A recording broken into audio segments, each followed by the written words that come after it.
Hola, yo soy Bárbara Pérez Ruiz, investigadora del CENIDIM, y bueno, estoy aquí para hablarles sobre fuentes musicales en la Nueva España desde la perspectiva documental, desde la perspectiva musicológica e incluso su extensión a su expresión artística. Una de las instituciones en las cuales se desarrolló una práctica musical importante fueron los conventos. En el siglo XVII fueron fundados muchos conventos y en Puebla particularmente una variedad de conventos que se fundaron a mediados del siglo XVII, entre ellos el convento de la Santísima Trinidad de Puebla. Gracias a una colección que llega al CENIDIM en la década de los 60, podemos saber que en este convento había una práctica musical muy intensa, generalmente asociada a los oficios divinos, pero también vinculada con el mundo civil y con acontecimientos importantes que iban ocurriendo en la ciudad. Asimismo, el convento también tenía relaciones con otras instituciones como la Catedral de Puebla principalmente.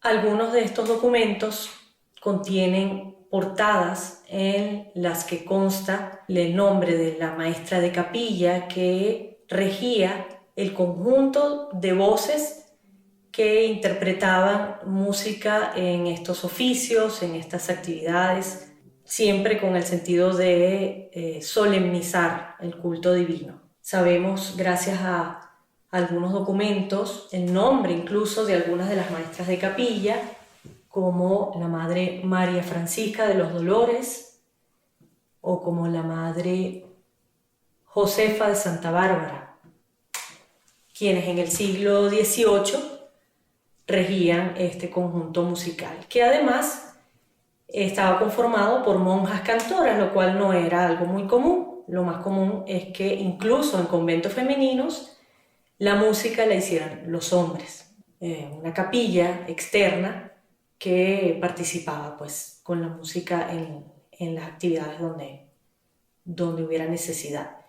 También encontramos en algunos manuscritos los nombres de las monjas que interpretaban cada parte, cada voz, o incluso instrumentos musicales que acompañaban la parte vocal, la polifonía vocal. Nombres como Andrea del Santísimo Sacramento, la Madre María de la Asunción, Isabel de San Juan, la Madre Leonor. Bueno, en el caso de la Madre Leonor, de manera consistente los manuscritos que tienen su nombre corresponden a una parte de bajo o de tenor y tienen la característica de que las notas están escritas en un tamaño muy grande. Y de hecho, al paso dentro de la cronología que hemos podido establecer en estos papeles, en estos manuscritos, notamos que la evolución fue de esta monja a que cada vez escribiera sus partes en un tamaño mayor. Entonces tenemos la teoría, la hipótesis de que debía tener algún problema de visión. Esos son los detalles que solamente con una lectura sistemática del documento podemos arribar a ese tipo de información o de posibilidad histórica. Otros datos que vienen en estos manuscritos muy interesantes y que nos hablan no solamente de la música que se hacía, de los cantos, de las melodías, sino de la manera en que cómo se interpretaban, son anotaciones que indican la interpretación de algún instrumento sobre alguna de estas partes. Por lo general en las partes de abajo vienen las indicaciones de que se toque con el arpa, de que se toque con el órgano, de que se toque con el bajón. A veces no viene ningún instrumento explícito, pero por ejemplo en algún manuscrito dice por cruzado tañer el canario. Entonces se sabe que ese cruzado está aludiendo a una postura en la guitarra de 5 órdenes, lo que nos dice que ese villancico se acompañaba con guitarra. Un documento importante son las constituciones y ordenanzas de la orden concepcionista es un documento de naturaleza prescriptiva y en él, por ejemplo, nos encontramos datos como estos. En ninguna fiesta ni ocasión se hagan bailes ni danzas en ambos coros, ni coloquios, y en las chanzonetas y lo demás que se cantare, no haya cosa profana que desdiga de la compostura y modestia religiosa, por lo cual prohibimos guitarras, sonajas, tambores, adufes y otros instrumentos que desdicen de la modestia y gravedad del culto divino y profesión religiosa. Esto nos está diciendo que se prohibía el uso de estos instrumentos, entre ellos la guitarra, pero ya les había comentado, ya habíamos visto en un documento cómo hay una alusión muy clara al uso de la guitarra como instrumento acompañante de un villancico. También hay villancicos que aluden a bailes y que llevan una inscripciones en sus márgenes referentes a bailes, a tipos de bailes como la chamberga o el canario. Esto significa que lo que se prescribía no era necesariamente lo que se hacía. Es lo que llama Roger Chartier texto monumento y texto acontecimiento. Una cosa era lo que se normaba, lo que se prescribía, otra cosa era lo que se hacía, muchas veces en contradicción total. Muchas veces esas mismas prohibiciones que aparecen en muchos de estos documentos oficiales, lo que reflejaban era justamente que se hacía. Si se prohibía, era porque se hacía. Una de las ocasiones en las que había participación musical distinta a la de un oficio divino, pero que era específicamente en el entorno conventual, era para la profesión de monjas, cuando la religiosa en cuestión daba sus votos y entraba pues al servicio completo de Dios. Es el caso de esta chanzoneta a cuatro a la profesión de Teresica la Chiquita, compuesta por un músico procedente de Sevilla que en algún momento habrá llegado a Nueva España y estuvo activo en la Catedral de Puebla, llamado Juan de Baeza Saavedra. Fue bajonista en la Catedral de Puebla y compone este villancico compuesto el año de 1667. Esto nos va permitiendo asociar la actividad de ciertas monjas a ciertos periodos, a ciertos años, y gracias pues a este trabajo de cruce de fuentes ha sido posible reconstruir esas temporalidades, esos periodos de cada una de esas capillas. La colección Sánchez Garza resguarda varios villancicos dedicados a profesión de monjas. Uno de ellos es este villancico compuesto por Baeza, que tiene la particularidad de tener una tira de texto superpuesta al texto original, gracias a algunos fragmentos en donde estas tiras de texto se han desprendido con el tiempo. Hemos podido conocer el texto original que estaba anteriormente. Se trata del texto que dice: cuerdamente te acoges hoy a sagrado para tener, Teresa, dulce descanso.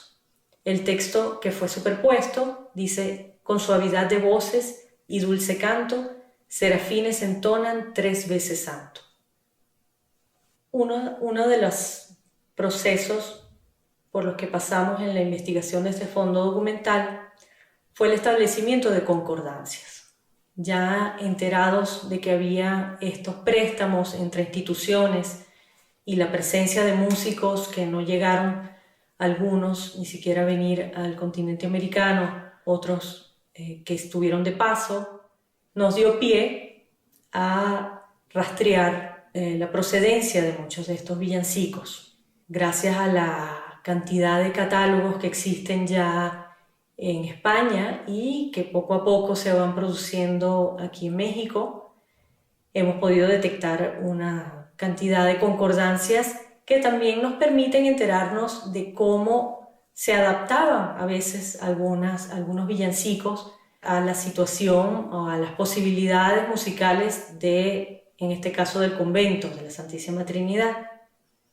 Es el caso de un tono de Navidad que se llama No suspires, no llores, que en la colección Sánchez Garza está dedicado a Inés Manuela de Santa Cruz en su portada, pero también en la parte de tiple, porque es para un tiple con acompañamiento, dice Inés Manuela de Santa Cruz en una tinta diferente a la copia de la música y del texto.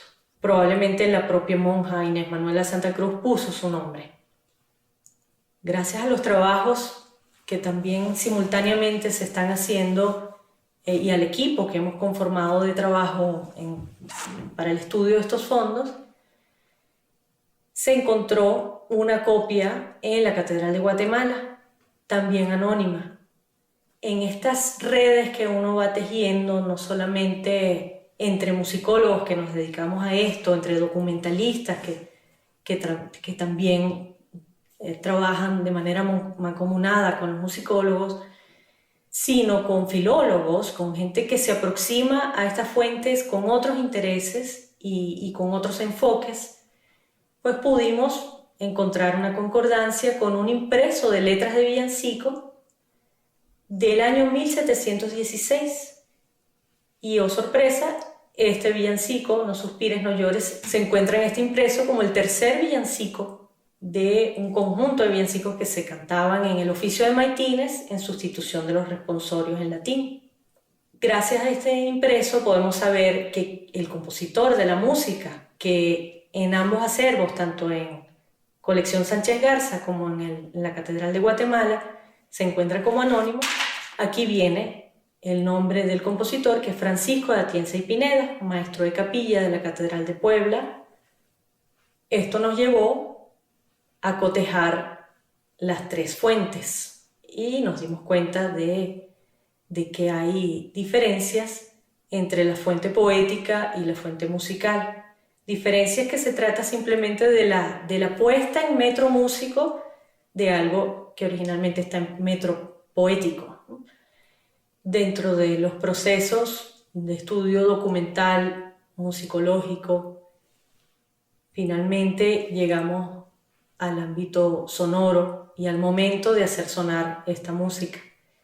Para ello es necesario hacer una especie de traducción, una transcripción paleográfica de ese sistema de notación que es un poco diferente y que tiene bases teóricas un poco distintas a las actuales. Hacemos una partitura, reconstruimos la verticalidad, digamos, de esta música de manera visual para que pueda ser interpretado por músicos actuales que no necesariamente dominan la escritura de la época. Y entonces se cumple ese círculo virtuoso que se hace entre el documentalista, el musicólogo, el filólogo y el intérprete musical.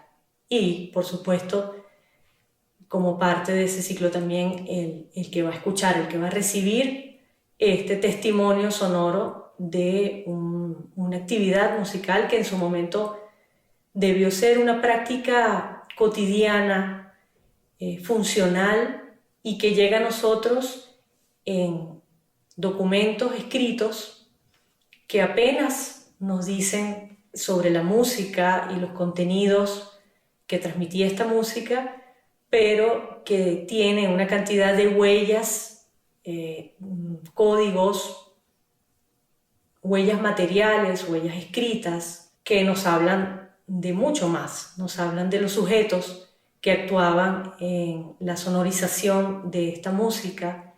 Y justamente para cerrar este círculo virtuoso, vamos a escuchar una versión musical del ensamble Bonafé de este tono de Navidad, No suspires, no llores, de Francisco de Atienza y Pineda. No suspires, no llores, no llores, mi amor, mi amor, mi niño, mi niño.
Gobierno de México.